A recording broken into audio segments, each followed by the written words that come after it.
ఉన్నాం. అటువంటి నాయకుడిని కోల్పోవడం నిజంగా ఆంధ్ర రాష్ట్ర ప్రజల దురదృష్టం. ఆయన మన రాష్ట్రానికే కాక దేశానికి, ప్రపంచ దేశాలకు కూడా ఈరోజు ఆదర్శవంతమైనటువంటి నాయకత్వాన్ని అందించినటువంటి నాయకుడు. మరి దురదృష్టవశాత్తు వారి మరణం మమ్మల్ని అనాథలను చేసింది. మళ్ళీ మేము తల్లిదండ్రులు ఉన్న వాళ్ళం కావాలంటే ఆయన కుమారుడైనటువంటి వైఎస్ జగన్మోహన్ రెడ్డి గారిని తప్పనిసరిగా ముఖ్యమంత్రిగా మరి సోనియా గాంధీ గారు నియమించవలసిన మరి అవసరం ఉందని విజ్ఞప్తి చేస్తా ఉన్నాం. తప్పకుండా మా విజ్ఞప్తిని వారు స్వీకరించి ఆంధ్ర రాష్ట్ర ప్రజల కోరిక మేరకు మరి అందరి ఆమోదం మేరకు తప్పకుండా ఆమోదించి మరి వైఎస్ జగన్ గారిని ముఖ్యమంత్రిగా ప్రకటిస్తారని ఆశిస్తా ఉన్నాము. ఈరోజు కేబినెట్ లో కూడా మేము ఏకగ్రీవంగా ఈ విషయమని తీర్మానం చేయాలని నిర్ణయించుకోవడం జరిగింది.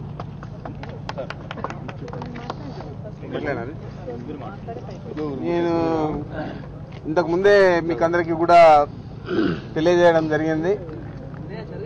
జగన్మోహన్ రెడ్డి గారు చొరవతో నాకు మంత్రి పదవి రావడం జరిగింది.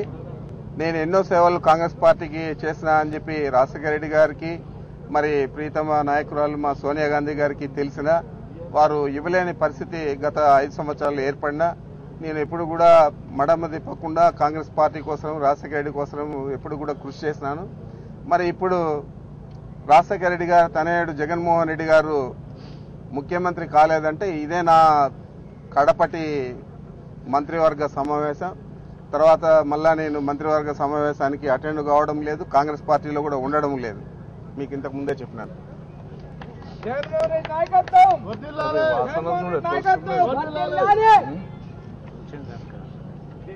మీ అందరికీ తెలుసు, మన ప్రియతమ ముఖ్యమంత్రి గారు బడుగు బలహీన వర్గాల, ముఖ్యంగా బీసీ వర్గానికైతే ఆరాధ్య దైవమని, ఆరాధ్య దేవత అని చెప్పి ప్రతి ఒక్క బీసీ విద్యార్థి కానీ, చేతివృత్తులే కానీ ప్రతి ఒక్కరు కూడా బీసీ మా ఆరాధ్య దైవం ఎవరంటే ఈరోజు మా ముఖ్యమంత్రి వైఎస్ రాజశేఖర రెడ్డి గారు అని చెప్పి అనే స్థితికి ఈరోజు వాళ్ళ బ్రతుకులను తీసుకొచ్చిన ఘనత ఓన్లీ ముఖ్యమంత్రి వైఎస్ రాజశేఖర రెడ్డి గారికే దక్కుతుందని చెప్పి నేను తెలియజేసుకుంటూ, అలానే అత్తాసొంటి ఆలోచనలు ఉన్న వ్యక్తి యొక్క కుమారునికి అదే ఆలోచనలు ఉంటాయి కాబట్టి తప్పకుండా మా బడుగు బలహీన వర్గాలకు ఏదన్నా దశ దిశ నిర్దేశం చేసే వ్యక్తి మా వైఎస్ జగన్ మోహన్ రెడ్డి ఉంటేనే మా అందరికీ తృప్తిగా ఉంటుందని చెప్పి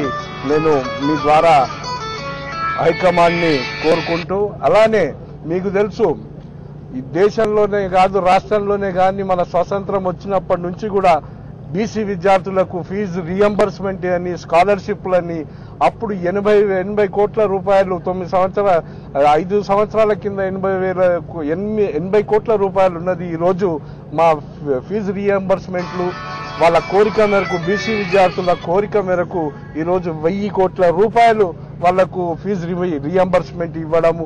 అలానే కొంతమంది కాలేజీ పిల్లలు మహబూబ్ నగర్ డిస్టిక్, నాకు తెలిసినంత వరకు వరంగల్ డిస్టిక్, ఒకసారి 10th క్లాస్ చదివిన అమ్మాయిలు పోయి రాజశేఖర రెడ్డి గారిని, బీసీ అమ్మాయిలు రాజశేఖర రెడ్డి గారిని మాకు 10th వరకు మేము చదివిన తర్వాత మాకు ఇళ్లలో పెళ్లిళ్ళు చేసేస్తున్నారు, మాకు ఫర్దర్ గా ఇంటర్మీడియట్ చదువులకు పోనిస్తలేరు కాబట్టి మాకు హాస్టల్ సౌకర్యం ఇవ్వాలని చెప్పి ఆ రోజు కోరడం, బీసీ మహిళలు కోరడం, ఇమీడియట్ గా నియోజకవర్గానికి ఒక్క బీసీ హాస్టల్ ఇచ్చిన ఘనత మన ప్రియతమ ముఖ్యమంత్రి రాజశేఖర రెడ్డి గారికి దక్కుతుందని చెప్పి, ఎందుకంటే బీసీలు అంటే అంత ప్రేమ గల ముఖ్యమంత్రి కాబట్టి వాళ్ళ కుమారుడు అదే ఆలోచనతోనే ఉంటాడు, అదే ఆయన ఆశయాలను కూడా ఆయన తీరుస్తాడని చెప్పి మేమందరము యునానిమస్ గా వైఎస్ జగన్ గారిని ముఖ్యమంత్రిగా చేయాలని చెప్పి మా ప్రియతమ అధ్యక్షురాలు సోనియా గాంధీకి రిక్వెస్ట్ చేయడం జరుగుతుందని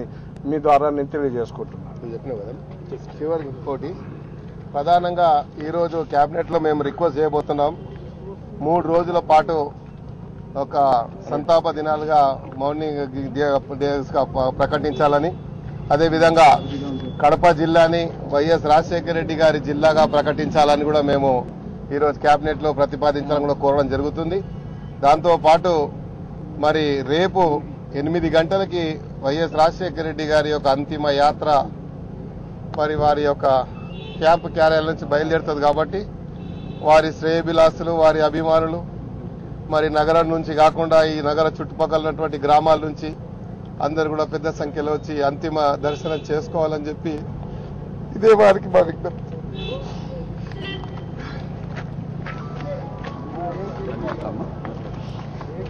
ఇన్ఛార్జ్ ఎమ్మెల్యేస్ తరఫున మాట్లాడుతున్నాను. ఒక నిమిషం. ఎమ్మెల్యే మదనపల్లి ఎమ్మెల్యేస్ తరఫున మాట్లాడు.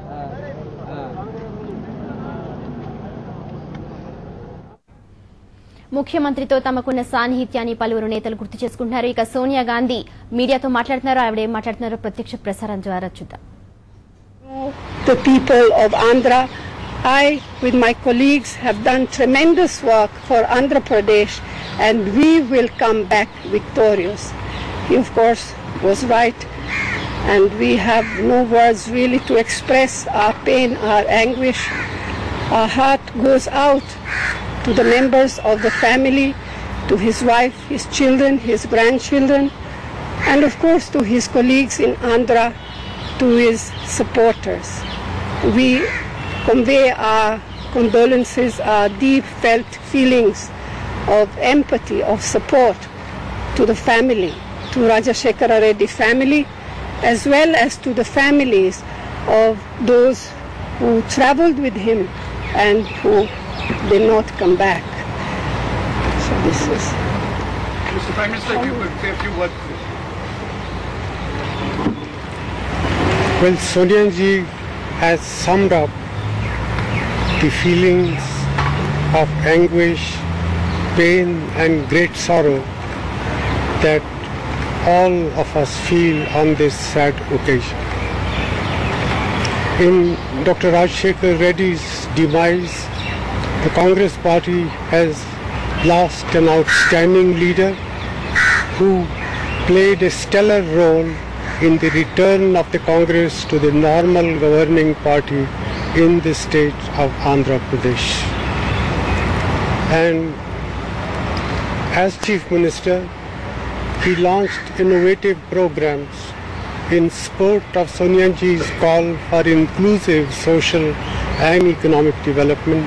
He took that message very seriously and he devised a large number of programs for the benefit of farmers, for the benefits of downtrodden people, for health care, for self-help group of women.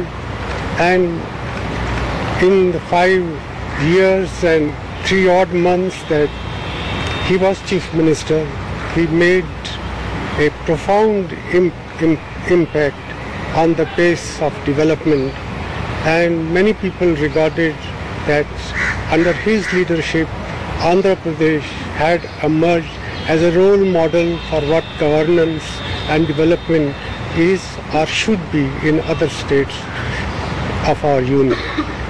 In his death, as I said, our party has lost an outstanding leader. Andhra Pradesh has lost a Chief Minister who was marked by his dynamism, by his sense of vision and sense of commitment to the ideals and ideas dear to the Congress party. On this sad occasion, our heart goes out in sympathy to the members of his family, to the members of families of 4 other persons who have died along with Dr. Rajshekar Reddy, and our prayer is that his family should be given courage to face this great tragedy with fortitude. Thank you.